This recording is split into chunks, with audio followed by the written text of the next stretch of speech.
नमस्कार दर्शकों, इस वक्त हम ग्राम पंचायत वजीर नगर जो कि ब्लॉक माकेगंज जनपद लखीमपुर खीरी के अंतर्गत आती है, यहाँ के नवनिर्वाचित प्रधान मिस्टर रामसागर के आवास पर हम मौजूद हैं।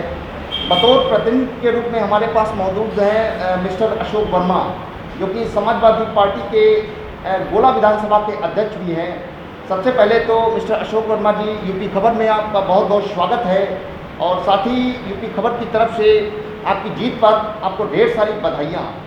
आप हमारे चैनल के माध्यम से अपनी पब्लिक से, समर्थकों से एवं मतदाताओं से क्या कहना चाहेंगे? देखिए, सभी मतदाताओं ने हम लोगों को वोट देकर जो विजय दिलाई है उसके लिए सभी को बहुत बहुत धन्यवाद एवं बधाई, क्योंकि उन्होंने हमारा चुनाव जो एक तरफ विपक्षी पैसे के बल पर लड़ रहे थे, दूसरा हम लोग अपनी योजनाओं पे, क्योंकि पूर्व में भी प्रधान रहे तो इसलिए अपनी योजनाओं को हमसे प्रभावित होकर मतदाताओं ने हमको विजय दिलाई। उनके लिए बहुत बहुत शुभकामनाएं, धन्यवाद और बधाई। आप कितने मतों से विजयी हुए थे और निकटतम प्रतिद्वंदी कौन रहा? हमारे प्रधान रामसागर जी 98 वोटों से विजयी हुए थे। निकटतम प्रतिद्वंदी किरण देवी थी, वो 98 वोटों से चुनाव हारी थी।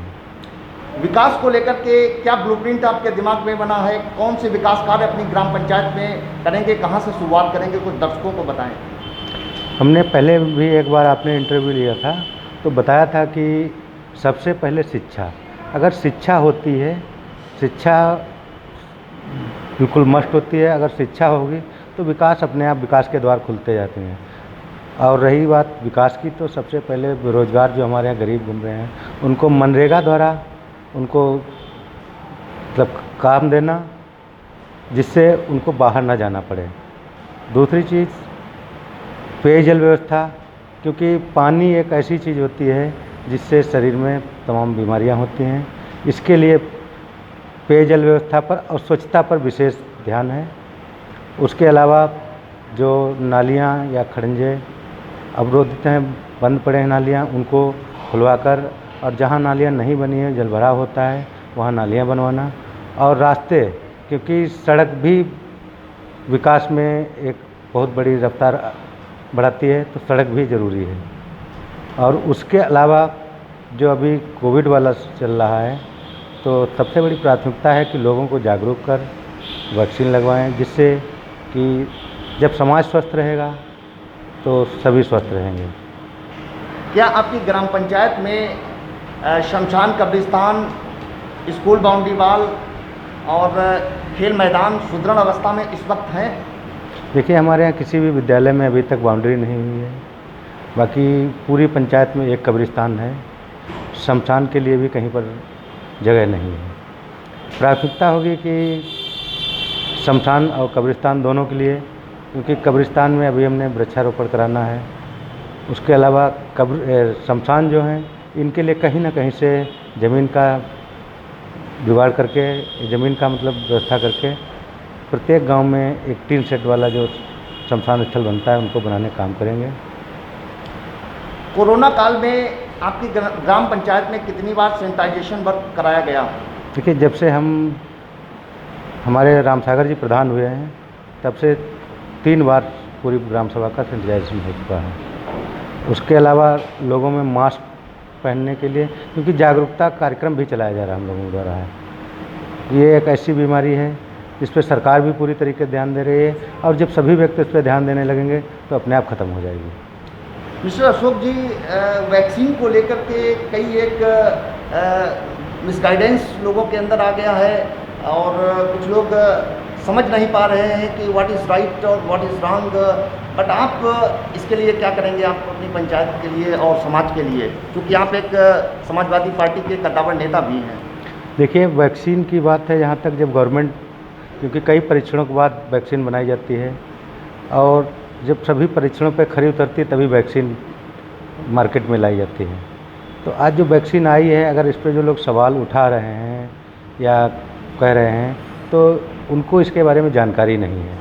हम लोगों की जिम्मेदारी है कि जानकारी देकर 100% वैक्सीकरण कराएं। ग्राम पंचायत में कहीं ना कहीं देखा गया है कीचड़ की एक समस्या है। स्वच्छ भारत मिशन भारत सरकार की एक अति महत्वाकांक्षी योजना है, आपने अच्छी बात बताई, लेकिन कुछ और इसके बारे में बताएं, आपके द्वारा क्या क्या कदम उठाएंगे सफाई को लेकर के? देखिए, सफाई के लिए हमारे यहाँ 2 सफाई नायक हैं। उसके अलावा उनके सहारे न रहकर ये भी लोगों को समझाया रहा है कि अपने अपने घर की और अपने जो घर के सामने पड़ी ज़मीन है या रोड है उस पर सफाई करें, क्योंकि जब प्रत्येक व्यक्ति इसमें सहयोग देगा तभी स्वच्छ भारत मिशन कामयाब होगा। मिस्टर अशोक जी, एक समस्या देखी गई है, हम तो टहलते रहते हैं, तो एक पेंशनर्स के लिए प्रॉब्लम है, चाहे वो विडो पेंशन हो, चाहे वो हैंडीकेप पेंशन हो, चाहे ओल्ड एज पेंशन हो, बेचारे इधर उधर भटकते रहते हैं। तो आपके द्वारा इस पर क्या किया जाएगा? देखिए, अभी करीब 1 महीना लमसम लगभग हुआ है। अभी हमारे पास जैसे पेंशन वाली समस्या है, तो हम अपने लोगों को लगाकर जो वृद्ध महिला हैं या विडो हैं उनकी एक तरीके से उनको मतलब पंचायत में घूमकर अपने लोगों को लगाकर उनको चिन्हित किया जाएगा और उनको सबको पेंशन दिलाने के लिए काम किया जाएगा। क्या आपकी ग्राम पंचायत में पानी की टंकी या मिनी कोई हॉस्पिटल वगैरह इस तरीके की फैसिलिटी है? हमारे यहाँ हॉस्पिटल तो नहीं, लेकिन पानी की टंकी है और उस पर लगातार काम चल रहा है। ठेकेदार द्वारा लगाया जा रहा है, जहाँ पानी पहुँच रहा है, उसके अलावा जहाँ नहीं पहुँच रहा है उस पर भी पहुँचाने का काम किया जा रहा है। क्या इस वक्त आपकी ग्राम पंचायत में मनरेगा के तहत कुछ कार्य चल रहा है?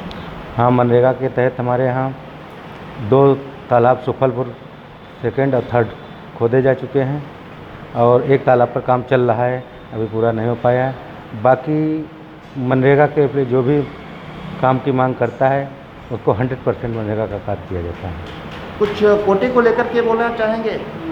देखिए, राशन वितरण प्रणाली जो है वो तो सभी लोग जानते हैं, क्योंकि राशन प्रणाली हमारे यहाँ के एक कोटा है विलियमगंज में, और उसका नाम है सियाराम, उसके द्वारा सावित्री देवी सियाराम, उसमें तो अनियमितता आ रही है बराबर, क्योंकि वो सीधे सीधे एक यूनिट पे 1 किलो काट कर मिला रहे हैं। इसकी शिकायत भी कराई जाएगी, क्योंकि अगर इसी तरीके से उनको चेतावनी दे दी कि अगर इसी तरीके से अगर चालू रखा गया तो उसकी शिकायत हम लोग उच्च अधिकारियों से करेंगे और बाकी कोटेदारी सही चले, कोटे की व्यवस्था ठीक है रखनी चाहिए। आज आपके पार्टी के राष्ट्रीय अध्यक्ष जी का जन्मदिन है, कुछ हमारे दर्शकों को इस शुभ अवसर पर कुछ बताएं। देखिए, हमारे राष्ट्रीय अध्यक्ष अखिलेश यादव जी, जो करोड़ों युवाओं की धड़कन और बेरोजगार नौजवानों, व्यापारियों, किसानों के नेता हैं, उनका आज जन्मदिन है। उसके लिए हम सभी प्रदेशवासियों को तहे दिल से जन्मदिन की हार्दिक शुभकामनाएं देते हैं और बधाई देते हैं। ऐसे कयास लगाए जा रहे हैं कि 2022 में 139 विधानसभा में वो चेहरा कौन सा होगा। लोग ये भी कयास लगाया जा रहा है कि वो आप चेहरा होंगे, इस पर क्या कहेंगे? देखिए, आवेदन तो यहाँ गोला 139 विधानसभा में 3 लोगों किया है, 4 लोगों ने। एक पूर्व विधायक श्री विनय तिवारी जी हैं, श्री वारिस अली जी हैं, श्री देवेंद्र है, उसमें एक नाम मेरा भी है। देखिए, हम लोगों का काम है 2022 में सरकार बनाने का। हम अपनी पूर्ण निष्ठा से समाजवादी पार्टी का काम करते हैं। लगभग 12 सालों से मैं विधानसभा अध्यक्ष हूँ। उसके पहले समाजवादी पार्टी में माननीय मुलायम सिंह यूथ ब्रिगेड का जिलाध्यक्ष रहा। हमारा कैरियर सन 2098 से हम सक्रिय रूप से समाजवादी पार्टी जुड़े हैं। मेहनत करना हमारा काम है, आवेदन किया है। अगर हमें टिकट मिलता है तो पूरी तरीके से जीत के आएंगे। अगर हमें नहीं टिकट मिलता है, पार्टी का जो भी निर्णय होगा वो स्वीकार होगा, जिसे भी मिलेगा फिर उसको लड़ाया जाएगा। दर्शकों, अभी हम मिस्टर अशोक जी को सुन रहे थे, जो कि समाजवादी पार्टी के कद्दावर नेता के रूप में गिने जाते हैं। सबसे पहले इन्होंने हमारे चैनल के माध्यम से अपनी आवाम का, अपने समर्थकों एवं अपने मतदाताओं का तहे दिल से शुक्रिया अदा किया। साथ ही विकास को लेकर के सबसे पहली प्राथमिकता जो उनकी प्रायोरिटी होगी वो शिक्षा होगी, क्योंकि शिक्षा बहुत ज़रूरी है। इसको लेकर के मिस्टर अशोक वर्मा जी काफ़ी जागरूक हैं और पहले से ही ये जागरूक हैं। साथ ही इन्होंने बताया कोटे को लेकर के एक प्रॉब्लम बनी हुई है, काफ़ी वहाँ पर हिंड्रेंसेस महसूस की जा रही है, माने अनियमितताएँ महसूस की जा रही है। इसके लिए नेताजी ने ये भी बताया कि जल्द से जल्द निराकरण किया जाएगा और उच्च अधिकारियों को इस बात से अवगत कराया जाएगा, क्योंकि वैक्सीनेशन पे भी इनका जागरूकता अभियान चल रहा है और सैनिटाइजेशन वर्क कितनी बार हुआ था नेताजी? 2 बार। 2 बार सैनिटाइजेशन वर्क इनकी जीत के बाद हो चुका है। इसी के साथ कैमरा पर्सन ओमकार के साथ मनीष शर्मा, यूपी खबर, लखीमपुर खीरी।